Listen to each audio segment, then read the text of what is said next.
What is it about movies and television shows and different things like that that cause us to tune in every week? What is it that touches us so much that we cannot miss an episode? And why do we let these characters and the drama that they create live rent free in our head? We let them live like they paying rent in our house. We get attached to characters that aren't even real. We follow their lives like it's something that's crucial to our existence. We laugh, we cry, we do all the things with these people, and they're not even real. What is that about? We're going to find out. Let's talk. Welcome to Colbert King Conversations, where real stories spark real change. I'm Melody Colbert King, and each week we'll have a conversation about the moments that shape us. We'll discuss leadership, community, and the courage it takes to advocate not only for yourself, but for others. These are conversations meant to inspire action, ignite hope, and remind us of the power of our voices. Colbert King Conversations is intimate, empowering, and made for everyday people navigating real life. Click subscribe, join the conversation, and let's step into your boldest, most authentic self. Colbert King Conversations. Let's talk.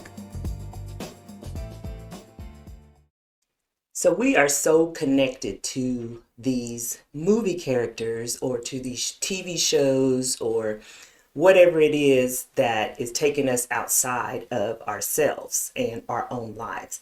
It's kind of like, are we escaping? Are we looking to escape from our life, or are we looking to explore something different?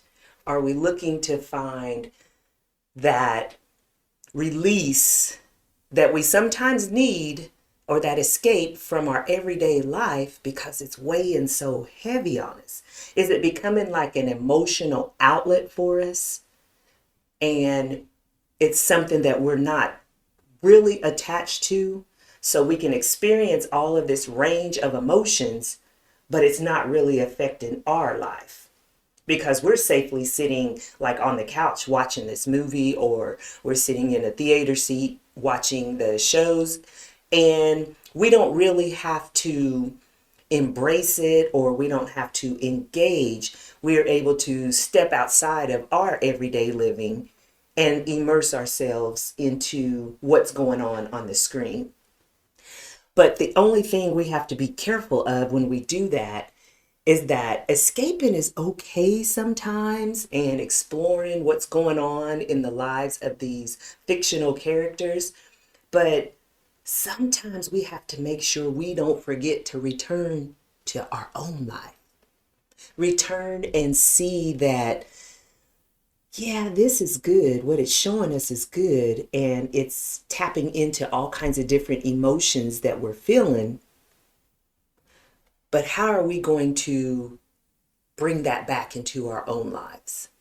And what are we doing to show that it's not just a show that we're watching, but we're absorbing some of that into us? And are we putting that towards our real life, or are we leaving it on the screen? Which one are we doing? And we have to be so careful that we don't blur those lines. Take, for instance, you watch Hallmark. Do you watch Hallmark? I know I watch Hallmark. And this is the season for like Christmas Hallmark. And it's like, I'm in all the good feels and all the things. But Hallmark, those movies, if you've ever seen one, you know that they're going to pretty much be the same. You're going to have a highlight, a intro reel, and then you're going to have some drama in there, and then you're going to have a happy ending.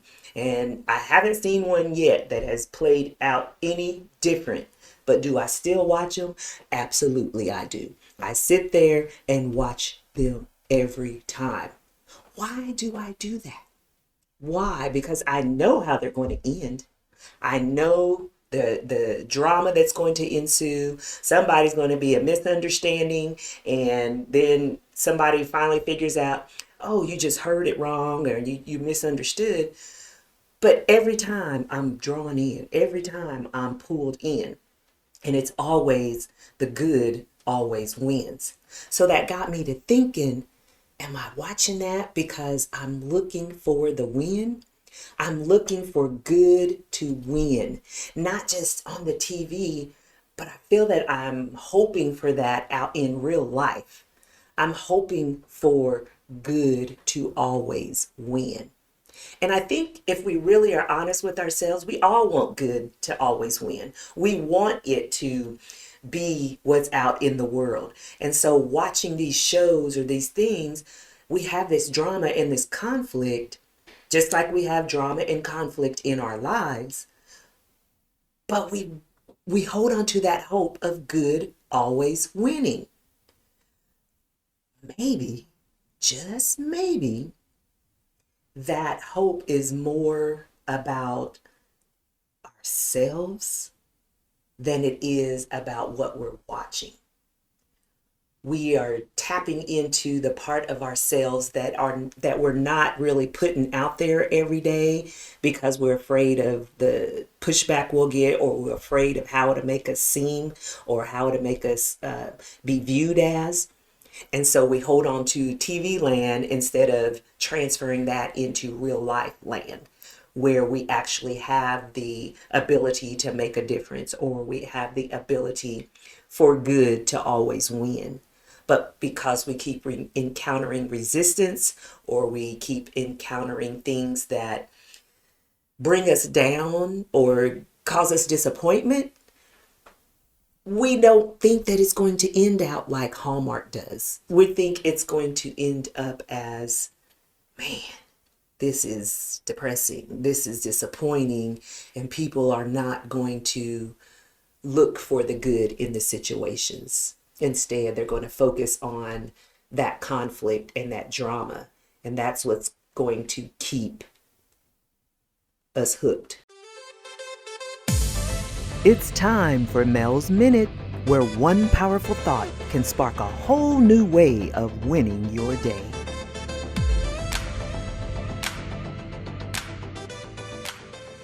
Hey everybody, welcome to Mel's Minute. Make sure your real life doesn't overshadow your real life. We have to know that we can live through the drama without living in the drama. We can live through the drama, but not have to live in the drama. Now, take for instance, soap operas. If you were like me growing up, my goodness, my grandfather and my mom hooked on soap operas. And I'm talking about from 11 to 2, that was prime time in the household. If I was over at my grandfather's, it was do not make a sound from 11 to 2. Because Young and the Restless, because Bold and the Beautiful, because I forget the other one. But in my mom, it was the ABC station. So it was because of Ryan's Hope. Man, is that even still on? But anyway, and then All My Children, One Life to Live, General Hospital. And as you grow up, if you grew up with that, as you grow up, you hold on to that, and you're still watching, and you're still absorbing, and you're still hoping for this outcome that never is going to happen. I'm telling you, growing up, I've learned about heartbreak, betrayal, regrets, love triangles, redemption, resurrection, all before middle school. Because that's what we grew up in, watching these soap operas and becoming part of our lives. And then as you become an adult, it becomes part of you, and you start doing those things and watching these things. And so then you start living out different aspects of the show in your own life. But then you have to really ask yourself, are you living it out, or are you just observing? Because when we're observing it, we can safely watch it and see what's going on and escape. Once again, we escape into this TV land of things, but we don't absorb it into our psyche. But we really are, if you think about it, because we're spending so much time watching it and observing it. You can't watch something and observe and focus on it and not feel a part of it at some point in your life, or not have it become a part of your life at some point. So we have to be careful for that constant pull of what's going to happen next. It's showing how we are really looking for resolution in our lives, not just in the stories, but in our own life also. So much drama and so many things are going on. We are looking for solutions. We're looking for a way to solve this problem, or we're looking for a way to better approach a problem. And as long as we keep searching for that, we have a chance to be able to make something happen in our lives. But when we focus on only what the show is showing us or what the show is demonstrating, then we're not applying our own concepts and our own principles to figure out how we need to find the solution. So when we say the solution is out there, what are we really saying? What we're saying is we're not going to find the answers inside of the TV or inside of the theater or inside of the soap operas and whatever TV episodes and shows are playing. And we have to, and I say that because we've moved from like the soap operas and the shows like that. Now we're into streaming and we're into binge watching. Child, let me tell you, I binged watched a show. It was a popular show. I think it was called This Is Us. Oh my Lord. I probably spent a day and a half going straight through this series. And when I tell you I went from way up here to way down here, my emotions were all over the place in the span of a day, in the span of some hours, because I could not leave the couch. I could not separate and pull myself from the drama that was happening on this show that I'm binge watching. And we know binge watching is just sitting there going through episode after episode after episode. You're barely even getting up to go to the bathroom. And that's a bad thing. You're barely getting a drink. You're doing all this because you don't want to miss something that's going on. So when we're binge watching, we have to be careful to remember it is not a real experience. Or is it? Is it something that is mirroring what we have going on in our life? And so that is the reason why we can't pull away. That is the reason why we have to be focused on it. When we are looking and feeling and immersed in these shows, especially during binge watching, how can you separate your own life from what's going on? How do you find that line that lets you watch this as entertainment and then you're getting up and doing your own life? And a lot of times that's where our problem is lying, is because we are not finding that separation. Instead of writing our own story and being the stars in our own story, we're watching someone else's play out. And then we have feelings of, do I do this? Or how can I do this? Because this is what's relating back to our lives.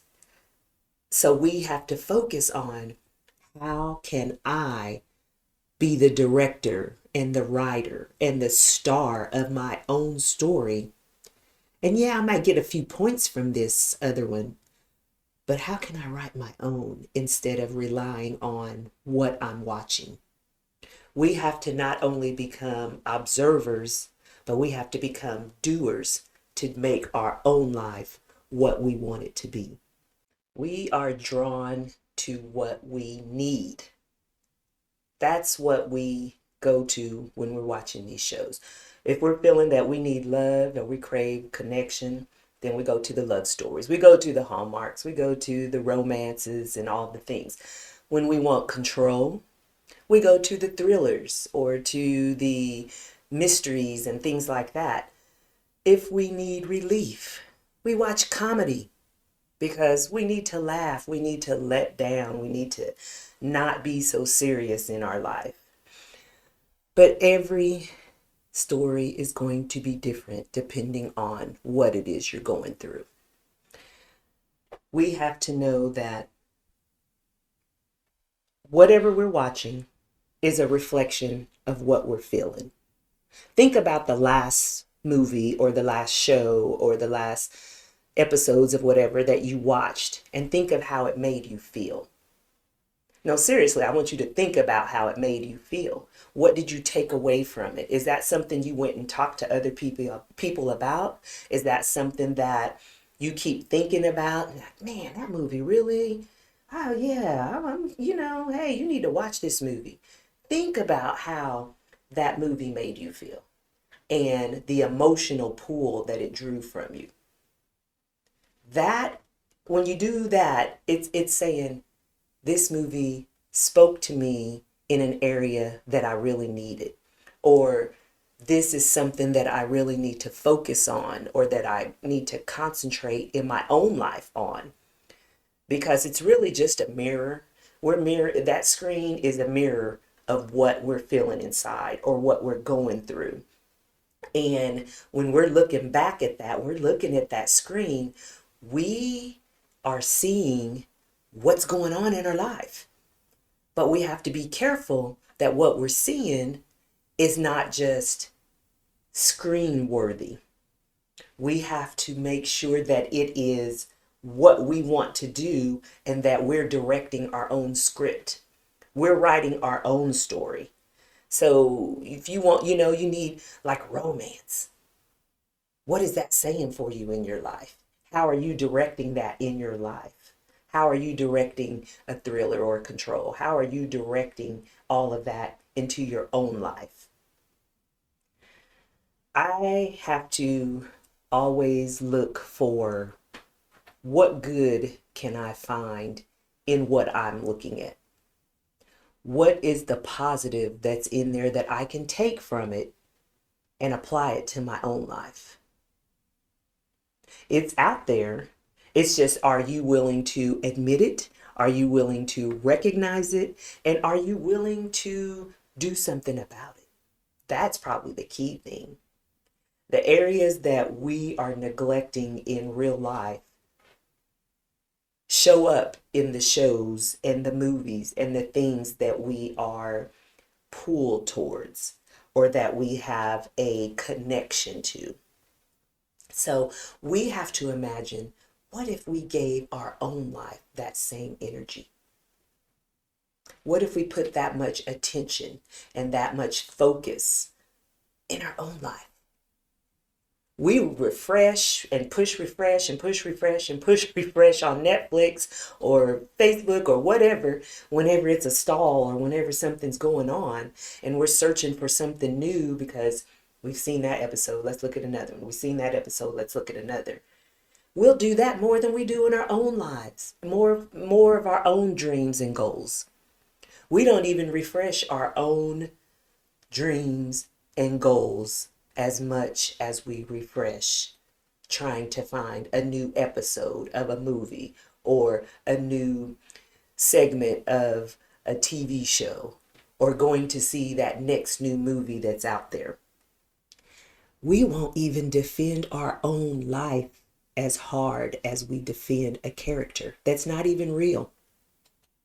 We give them more time and attention and energy than we give to our own self and our own situations. What is that about? Why are we so hooked on that drama and not on the drama in our own life? Why? I'll tell you why. Because we always need stories. They teach us, they heal us, and they connect us. And the problem isn't that it's the story. It's when we stop creating our own. So before you hit your next episode or binge watch your next thing or get stuck in a movie or drama or an episode, ask yourself, if my life were a movie, Would I binge watch it? If your life was a movie, would you binge watch it? Would you suggest it to other people? Would it be something that you want to spread and say and share with other people? Are there plot twists? Are you going to be the star of that movie? And I ask that because you deserve more than reruns. You deserve the real thing.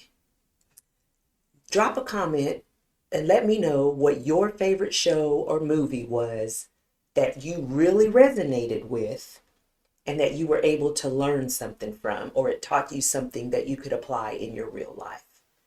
Thank you for joining Colbert King Conversations today, and I hope that this resonated with you. I hope that you find what it is in TV land that you can apply to your own life and be the person that you want to be and live the life that you want to live. Colbert King Conversations. Let's talk.